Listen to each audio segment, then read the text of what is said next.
सौरभ जी महाराष्ट्र से। राधे राधे मान। राधे राधे महाराज जी। महाराज जी, क्या ये सही है कि एक गुरु से दीक्षा लेने के बाद किसी अन्य गुरु का अनुसरण करना जहां उन्हें शांति और प्रेम की प्राप्ति हो हाँ, रही हो, देखो, तो ऐसे में एक चीज ध्यान रखना है कि शिक्षा गुरु हम 100-200 बना सकते हैं।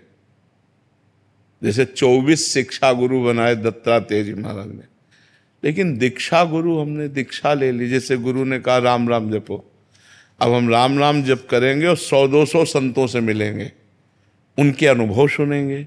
हमें जिन संत की बात अब अच्छी लगी वो बात हम जीवन में स्वीकार कर लेंगे। पर हमें लगता है कि गुरु जो मंत्र दीक्षा वाला गुरु एक ही होना चाहिए। शिक्षा गुरु अनेक किए जा सकते हैं। शिक्षा हम कहीं भी बैठ करके सुन सकते हैं। मान लो हमको अपने गुरु के वचनों में दृढ़ विश्वास करने वाले अगर हमको 100 संतों के वाक्य मिले तो हमारी बात बन जाएगी। लेकिन हमें अपने गुरु पर अश्रद्धा नहीं करनी चाहिए, अपने गुरु मंत्र पर अश्रद्धा नहीं करनी चाहिए। यदि हम अपने गुरु द्वारा दिया हुआ मंत्र और नाम जप करेंगे और सब संतों का संग करें और अपने गुरु के अनुकूल बात सुने, बात समझना है, सब संतों का संग करें पर बात वही पकड़ें जो हमारी साधना को पुष्ट करे, तो हमारी बात बिगड़ेगी नहीं। हम चाहे 100 संतों से संग करें, हमारा कुछ नहीं बिगड़। अब ये नहीं कि हम जहाँ संग किया वहीं गुरु बना लिया, फिर उनको छोड़ा, फिर उनको, ये ऐसे नहीं। गुरु एक है। शिक्षा दीक्षा सत्संग हम हजारों जगह सुन सकते हैं, तो वो बात अलग है। हम जो मंत्र दीक्षा लिए हैं वो एक ही जगह से, ऐसा चलना चाहिए हमें लगता है। और अगर गुरु पर अश्रद्धा हो जाए तो गुरु मंत्र पर तो अश्रद्धा नहीं होनी चाहिए ना। मान लो गुरु से आपका मन नहीं मिलता किसी भी कारण से, तो गुरु जी ने कहा है कि आप राधा राधा रटो, तो आप राधा राधा रटो, उसी से कल्याण हो जाएगा। दूरी बना लो, राधा राधा रटो, कल्याण हो जाएगा। निंदा करने की जरूरत क्या है, गुरु बदलने की जरूरत क्या है? हमें तो ऐसा लगता है।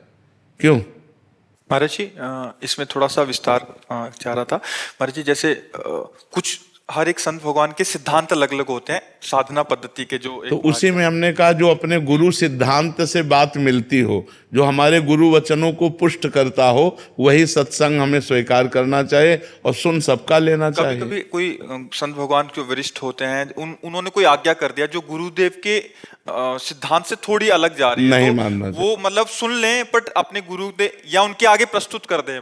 नहीं मानना चाहिए। अपने गुरु के सिद्धांत से ही चलना चाहिए। जो सत्संग हमारे गुरु जी के सिद्धांत को पुष्ट करता है हम वही बात मानेंगे, हम अन्य बात नहीं। संत अवज्ञा तो नहीं हो जाएगी? नहीं, इसमें प्रगट में वैसे हमें लगता है कोई भी सुलझा हुआ संत आज्ञा ही नहीं करेगा। कोई भी सुलझा हुआ संत ऐसी आज्ञा ही नहीं करेगा जो आपके गुरु से आपको अलग करे, आपके गुरु के सिद्धांत से आपको अलग करे। अगर ऐसी आज्ञा है तो मुझे लगता है फिर नहीं माननी चाहिए। अपने गुरु में श्रद्धा, अपने गुरु मार्ग में पुष्टता, यही सत्संग का प्रभाव है। गुरु विमुख कर देना मतलब हरि विमुख हो जाना, फिर बात नहीं बनती है। एक तो महाराज ये तो साधना संबंधित हो गया, एक उन्होंने कोई ऐसी सेवार्थ कार्यों में आज्ञा कर दी, आप प्याऊ बनाओ, मान लीजिए गौशाला बनाओ, तो अपने गुरु से इसकी आज्ञा लेनी चाहिए या वो कार्य कर सकते हैं अगर हमारे सामर्थ्य है, या नहीं भी है तो हम कैसे उसको नहीं, पहली बात तो है कि हर कार्य के लिए गुरुदेव की आज्ञा अनिवार्य है यदि हम परमार्थ पे चलते हैं। देखो, भगवान राम धनुष उठा रहे हैं तो गुरु ही प्रणाम मन ही मन कीन्हा, पहले गुरुदेव के चरणों में प्रणाम किया फिर धनुष उठा।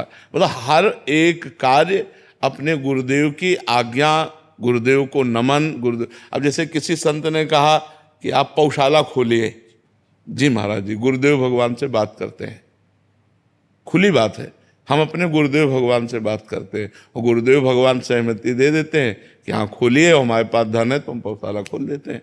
लेकिन डायरेक्ट किसी बात को हम तब मानेंगे जब हमारे गुरुदेव की अनुमति होगी। हाँ, एक कोई आए थे तो कह रहे थे कि उन्होंने, किसी ने पूज्यजन ने बोला है कि 1 साल तक यहाँ भंडारा कराया जाए, तो मतलब वो इतना ज्यादा हो गया कि उनकी आज्ञा का उल्लंघन करें तब दिक्कत, और यहाँ से एक महाराज जी की एक दिनचर्या है उसमें बाधित हो रही है, हमारी साधना बाधित हो रही है, तो महाराज जी उसमें नहीं, इसमें हो जाता है। इसमें चाहिए कि अपने गुरु से आज्ञा ले लेनी चाहिए। अगर हमारे पास धन है और किसी संत ने कहा है 1 साल भंडारा करो, तो ये बात हम मानते हैं, पर हमारे गुरुजी की क्या इसमें अनुमति आज्ञा है, बिना उनकी आज्ञा के हम नहीं कर सकते। ऐसा जरूर निष्ठा रखनी चाहिए, अपने गुरुजी से अनुमति और आज्ञा लेनी चाहिए, तभी बात सिद्ध होगी। सिद्ध बात तभी होगी। नहीं ऐसे कभी कोई कुछ बोल रहा है, कभी कोई कुछ बोल रहा है, कभी कोई कुछ बोल रहा है, तब तो आप परेशान हो जाओगे। कि संत अवज्ञा न हो जाए तब तो आप परेशान हो जाओगे। कुछ दिन किया तो कह रहे जो महाराज जी ने एक पद्धति बताई थी अपने पूजन की, मेरी श्री जी की सेवा ही छूट रही है, मेरा नाम जब छूट रहा है, तो मतलब वो एक इसीलिए हमने कहा कि सत्संग सब जगह सुने, और जो गुरु के सिद्धांत और गुरु की आज्ञा को पुष्ट करने वाली बात हो वो बात सुन ले, और बकाया सब भगवान की चर्चा है, प्रणाम करके चल रहे। महाराज जी जैसे बचपन में मतलब जानते नहीं थे, गुरु दीक्षा हो गई है, लेकिन जो गुरुदेव भगवान है, लाइक हमारे मम्मी पापा सबकी जो दीक्षा हुई है, तो उस समय उन लोगों की दिनचर्या है उन्हें बताई नहीं। तो गुरुदेव भगवान हमने तो ऐसे राधा नाम पहली बार सुना और राधा राधा जप रहे हैं।